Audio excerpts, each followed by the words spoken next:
नमस्कार दोस्तों, मेरी YouTube चैनल ई टीचिंग गुरुकुल में आप सबका स्वागत है। सी लैंग्वेज के नेक्स्ट वीडियो लेक्चर्स में मैं जो टेस्ट योर सी स्किल है इसका सेकेंड पार्ट आपको बताने जा रहा हूँ।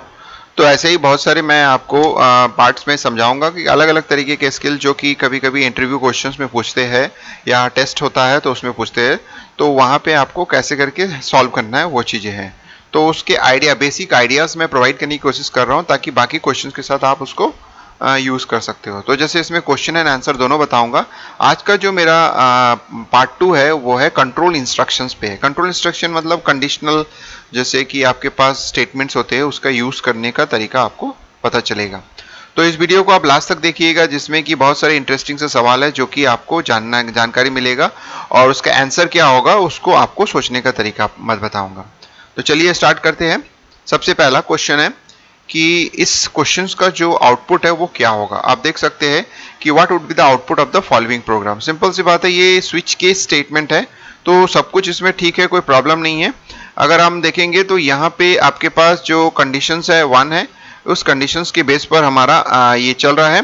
तो सबसे पहला डिफॉल्ट एक होता है स्विच में, तो वो होगा। तो अगर मैं प्रिंटिंग की बात करूंगा तो ये भी प्रिंट होगा। प्रिंट होने के बाद यहाँ पे i की वैल्यू जो मैच हो रही है, देखिए i की वैल्यू 4 से मैच होगी तो डेफिनेटली ये तो होगा।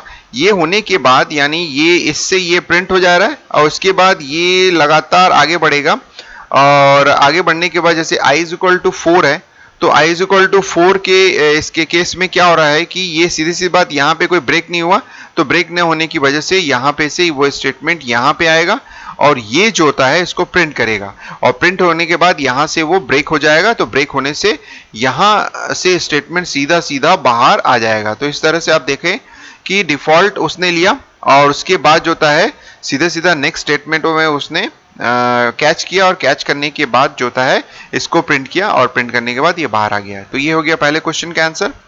सेकेंड क्वेश्चन में आप देख सकते हैं कि integer i is equal to 1। अब आप देख सकते हैं यहाँ पे फॉर लूप, क्योंकि फॉर लूप से रिलेटेड मैंने एक वीडियो लेक्चर्स बनाया उसमें ये चीज़ों के बारे में बताया है कि ये जो आपको लिखने का तरीका है ये गलत नहीं है, ये सही है। आप इसको लेके आगे बढ़ सकते हैं। तो ये हो गया आपका फर्स्ट पार्ट, इनिशियलाइजेशन हो गया। उसके बाद सेकेंड पार्ट, यहाँ पे कुछ नहीं दिया हुआ है तो सेकेंड पार्ट डेफिनेटली कहीं होगा, तो यहाँ पे आपका सेकेंड पार्ट मिल रहा है, ये हो गया आपका सेकेंड पार्ट। और साथ में यहाँ पे आपका जो होता है थर्ड पार्ट आपको मिल रहा है, यानी सेकेंड पार्ट और थर्ड हाँ ये थर्ड पार्ट आपका है, इंक्रीमेंट हो रहा है। तो इस तरह से आप देख सकते हैं कि सेकेंड पार्ट और थर्ड पार्ट मिला के ये काम कर रहा है और इस तरह से आप आगे बढ़ेंगे। तो ये अगर हम बात करेंगे तो इसका आंसर क्या होगा, यहाँ पे वही चीज लिखा हुआ है ABCD। फर्स्ट में लिखा है the condition in the loop for is in must, यानी ये बोल रहा है कि फॉर लूप में कंडीशन मस्ट होना चाहिए। तो ये मेरे को नहीं लगता है कि जरूरी है, क्योंकि आप कहीं भी इसको लगा सकते हो। दूसरा, the 2 semicolon should be dropped, ये एक थोड़ा सा सही लग रहा है, क्योंकि ये तो आपका आंसर नहीं होगा तो ये कट हो गया। ये मुझे लग रहा है सही है, क्योंकि सेमीकोलन कभी भी हम फॉर लूप से ड्रॉप नहीं कर सकते, ये कंपलसरी पार्ट है। थर्ड में देखते हैं, the for loop should be replaced by A while loop, ये भी सही नहीं लग रहा है, क्योंकि ऐसा कोई नेसेसरी कंडीशंस या ऐसा कोई प्रॉब्लम्स नहीं होता है, या ऐसा कोई कंपलसरी यानी ठोस बात नहीं है कि आप फॉर लूप को व्हाइल लूप से बदल दीजिए, ऐसा नहीं होता है। और तीसरा जो होता है नो एरर, तो डेफिनेटली अगर हम बात करते हैं तो लूप इज ए मस्ट, ये गलत हो गया। The 2 semicolon should be dropped, यानी ये भी आपके पास जो होता है गलत हो गया। तो आपके पास जो बचा हुआ है अगर हम बात करेंगे, हाँ ये वाला हटा देते हैं, ये आपका सही है क्योंकि इसमें कोई एरर नहीं है। तो इस तरह से चारों जो आंसर है टेस्ट करने के बाद आपको पता चल रहा है कि इस पर्टिकुलर में कोई एरर ही नहीं है।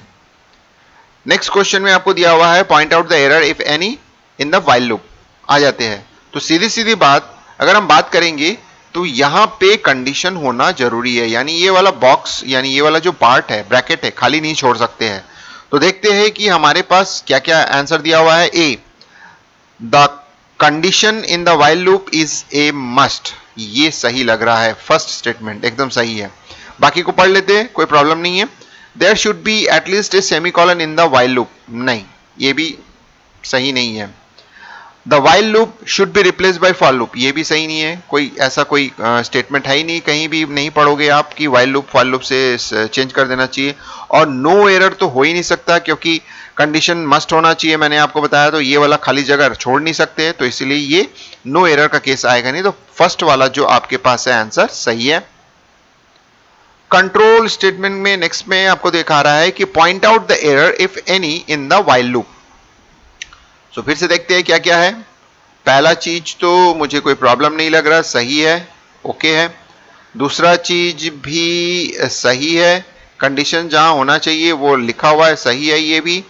तीसरा जो है हमारे पास यहाँ पे आई प्रिंट हो रहा है, यहाँ पे ये आप देखिए, यहाँ पे कंडीशंस जो आपका लगाया है कोई प्रॉब्लम नहीं है कंडीशंस लगाने का, यानी तीसरा चीज तो उसने सही लगाया, कोई गलत नहीं लगाया। तीन चीजें होनी चाहिए और तीनों चीजें यहाँ पे आपके पास ओके फाइन। यहाँ पे तीसरा चीज नहीं है, आप देख सकते हैं, यहाँ पे इंक्रीमेंट या डिक्रीमेंट होना चाहिए था, यहाँ पे वो नहीं है।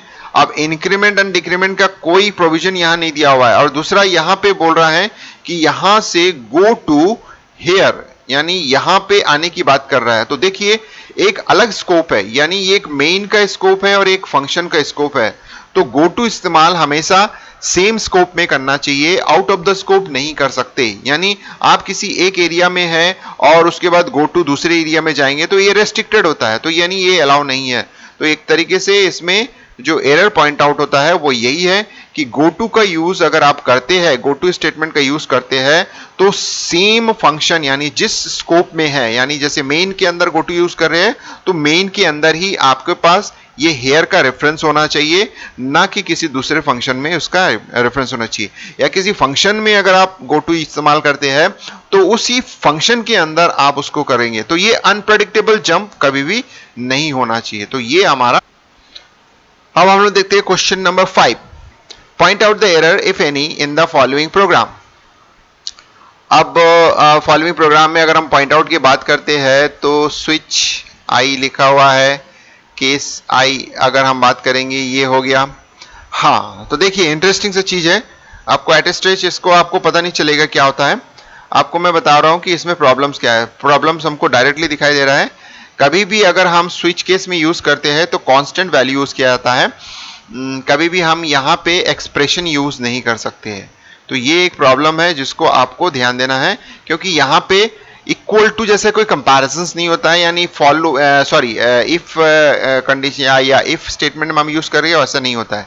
हाँ यहाँ पे अगर हम बात करेंगे तो यहाँ पे आप एक्सप्रेशन यूज कर सकते हैं, यानी आप कोई भी एक्सप्रेशन यहाँ आप देख सकते हैं, जैसे कि यहाँ लिखा हुआ है आपके पास, इसको आप ऊपर यूज कर सकते हैं। लेकिन जब आप केस में लगाते हो तो केस में हमेशा कांस्टेंट वैल्यू होना चाहिए, यानी एक कंपैरिजन यानी सिंगल स्टेटमेंट होना चाहिए जिसके बेस पर। तो ये है इसका प्रॉब्लम, जो कि आप देख सकते हो कि एरर जो होता है इस वजह से आएगा इसमें कि expression is not allowed in case. Point out the error if any in the following program. Same as अगर मैं बात करूंगा तो यहां पे हम लोग पॉइंट आउट देखते हैं क्या है। स्विच के अंदर देखिए कि बिना कंडीशंस के, यानी अगर आप चाहते हैं कि एक स्टेटमेंट यूज हो तो या तो केस के साथ होगा हमेशा, ठीक है, जैसे मैंने केस के साथ यूज किया है। और सपोज कर लो केस के साथ नहीं करते हो तो फिर यहां पे आपको लिखना पड़ेगा डिफॉल्ट। तो ये जो है आपने नहीं लिखा है, तो जिसकी वजह से ये हमारे पास प्रॉब्लम है। तो ये चीजें, ये जो हमारा है प्रॉब्लम है कि विदाउट डिफॉल्ट आप स्टेटमेंट नहीं लिख सकते हैं। तो ये चीजें आपको ध्यान देना है, ये आपका इंपॉर्टेंट है जो कि एरर आपको शो करेगा। तो चलिए दोस्तों, ये सेकेंड पार्ट में मैंने आपको कुछ बेसिक स्किल टेस्ट बताया। अगर आपके पास क्वेश्चन आते हैं तो उसको सॉल्व कैसे करना है, किन चीज़ों पे ध्यान देना है, वो चीज़ है। और साथ ही साथ अगर इनके बारे में जानकारी चाहिए या सी लैंग्वेज से रिलेटेड जो होता है बाकी टॉपिक्स के बारे में आपको जानकारी चाहिए, तो मेरा एक ऐप है जिसको आप डाउनलोड करके उसको देख सकते हैं। और अगर आपको ऐप अच्छा लगा तो उसको अच्छे से 5 स्टार रेटिंग देना नहीं भूलिएगा और कमेंट्स लिखना नहीं भूलिएगा, जिससे कि मेरे ऐप को मोटिवेशन मिलेगा, यानी नए नए चीज़ों को इंक्लूड करने का मुझे मोटिवेशन मिलेगा, ताकि मैं नेक्स्ट वर्जन में उसको इंक्लूड कर सकूं। तो उसका जो लिंक है नीचे दिया गया है। तो चलिए दोस्तों, इस वीडियो को लास्ट तक देखने के लिए धन्यवाद। और अगर इससे आपको बहुत कुछ जानकारियां मिली या स्किल आपका थोड़ा बहुत डेवलप्ड हुआ तो इसको लाइक कीजिएगा, शेयर कीजिएगा और ज़्यादा से ज़्यादा शेयर कीजिएगा। और शेयर कीजिएगा और मेरे चैनल को सब्सक्राइब करना नहीं भूलिएगा।